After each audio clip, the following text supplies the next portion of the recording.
at gabay ng magulang ay kailangan sa mga batang manonood. Heto na ang kwento ng walang hanggang pagmamahalan sa ikaw lang ang mamahalin. Hatid ng Sunsilk with Nano Complex. New Ariel Stain Lift with Deep Clean Technology. Nescafe Classic at Enervon Tablet.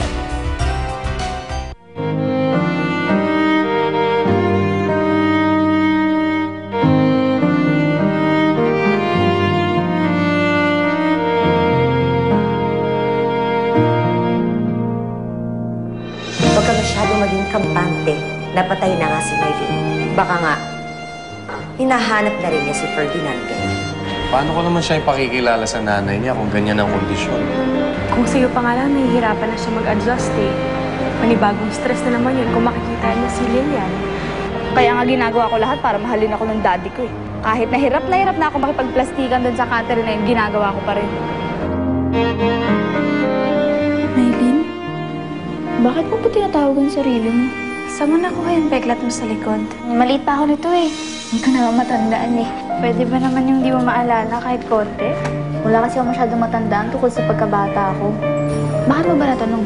Tita Amara, nakita ko na yata siya. Sino? Si Maylin. Tita Amara, si Catherine si Maylin. Siya yung nawawala akong pinsan.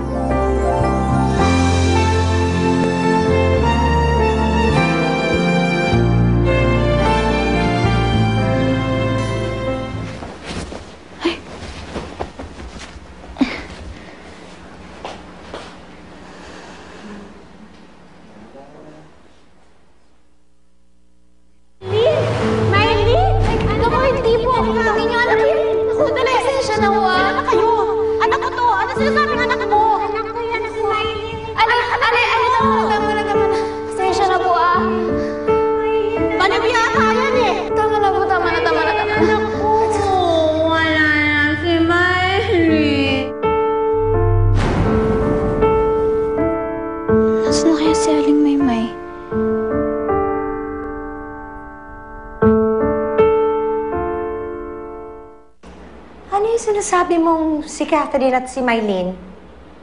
You must be out of your mind. Tita, totoo yung sinasabi ko. Si Catherine at si Maylin ay iisa. At paano mo naman nasabi yan? Nakita ko yung peklat ni Catherine eh. Ganun na ganun yung peklat ni Maylin. Oh, dahil lang sa peklat. Eh paano kung nagkataon lang yung peklat na yun ni Catherine? Pero tita, ako yung may kasalanan kung bakit nasugatan si Maylin noon eh. Nakita ko kung paano yun gumaling. Nakita ko kung paano yung naging peklat. Kaya sigurado ako na si Maylin at si Catherine ay iisa lang. Kung si Maylin at si Catherine nga ay iisa, bakit wala siyang maalala kahit ano tungkol sa pangalan ng Fuentabella? Ba't di man lang niya maalala ang kanyang ama? Ewan ko. Pero sabi niya kasi wala na daw siyang maalala sa pagkabata niya eh. Tita Amara, dinadagaan na ako. Paano kung may plano yun si Catherine? Pwede ba, Clarissa? Tumahimik ka muna. Dahil baka may makarinig sa'yo.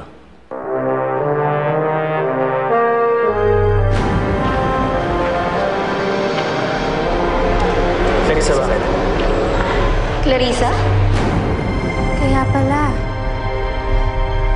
Kaya pala nung una kong nakita si Catherine, familiar siya sa akin. Kasi siya si Maylin. Tita Amara, ano nang gagawin natin? Sigurado kung si Catherine at si Maylin ay iisa eh. Anong gagawin natin? Tumahimik ka muna. Ako na muna mag-iisip.